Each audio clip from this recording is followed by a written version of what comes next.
بسم اللہ الرحمن الرحیم۔ حضرت موسیٰ علیہ السلام۔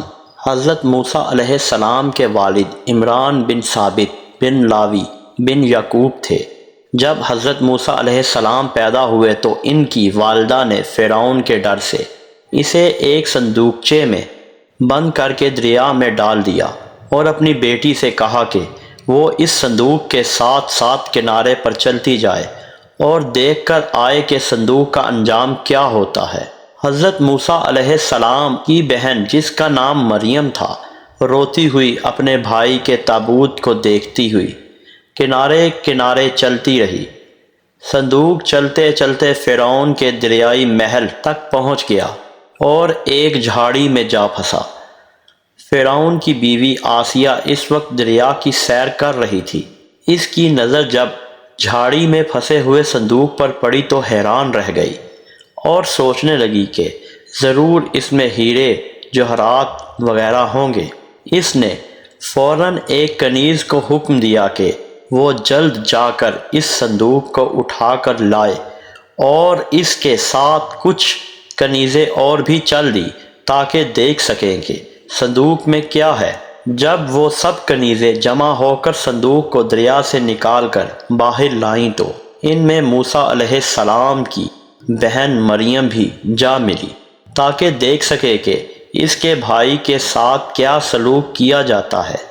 جب صندوق کھلا تو سب حیرت سے چیخنے لگی، یہ تو بچہ ہے، بچہ ننھا منا پیارا سا۔ پھر فرعون کی بیوی نے انہیں اپنا بیٹا بنایا تھا۔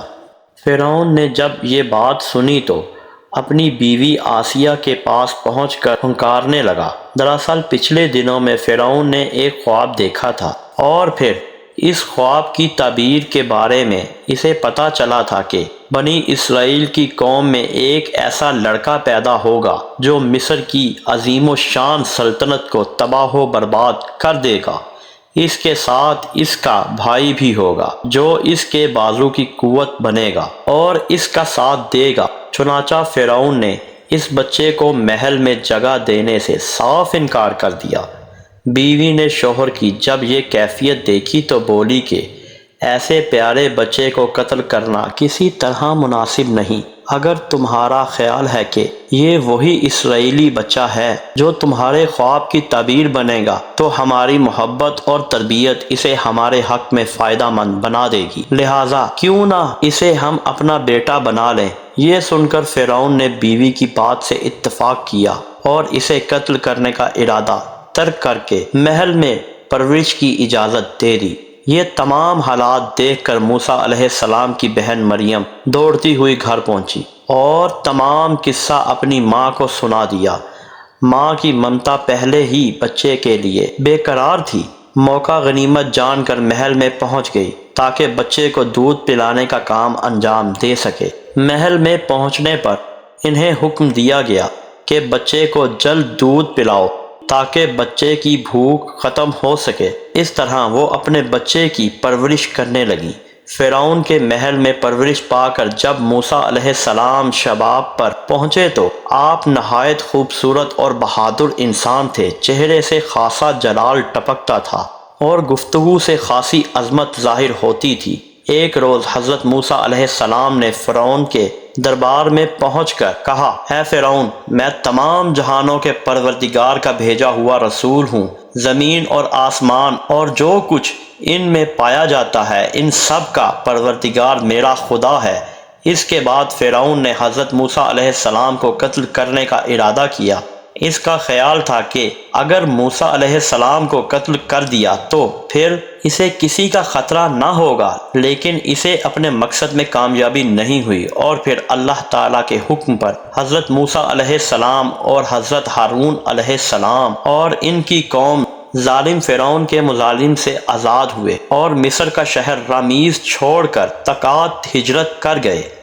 ابھی آپ کا قافلہ منزل تک نہیں پہنچا تھا کہ کلزم کے کنارے فرعون اور اس کے کچھ لوگ آپ کے تعاقب میں نکل آئے اور آپ علیہ السلام کو تلاش کر لیا۔ پیچھے فرعون تھا اور آگے کلزم کا ٹھاٹھے مارتا ہوا سمندر۔ ابھی آپ سوچ ہی رہے تھے کہ غیب سے آواز آئی، اے موسیٰ، اپنی لاٹھی سمندر میں مارو۔ حضرت موسیٰ علیہ السلام نے ایسا ہی کیا اور سمندر کے بیچ میں خشک راستہ بن گیا۔ حضرت موسیٰ علیہ السلام اور ان کا قافلہ سمندر پار جا اترے۔ جب فرعون اور اس کے آدمی کلزم کے بیچ سمندر میں پہنچے تو کلزم کا پانی مل گیا اور وہ سب کے سب کلزم میں غرق ہو گئے۔ کلزم میں دوسری طرف حضرت موسیٰ کی قوم کھڑی یہ تماشا دیکھ رہی تھی۔ جب وہ سب غرق ہو گئے تو سب خوشی سے جھوم اٹھے اور خدا کا شکر ادا کیا۔ اس کے بعد حضرت موسیٰ علیہ السلام نے اپنی قوم کو آگے بڑھنے کا حکم دیا اور تمام قافلہ خدا تعالیٰ کی حمد و ثنا کرتا ہوا آگے بڑھ گیا۔ بنی اسرائیل کو فرعون کے ظلم و ستم سے نجات دلانے کے بعد حضرت موسیٰ علیہ السلام کے حکم کو پورا کرنے کے لیے وہ طور پر پہنچے، جہاں انہوں نے اعتکاف کیا اور پورے 1 ماہ تک خدا کی عبادت میں مصروف رہے۔ حضرت موسیٰ علیہ السلام نے 124 سال کی عمر میں مواب کے ملک میں وفات پائی۔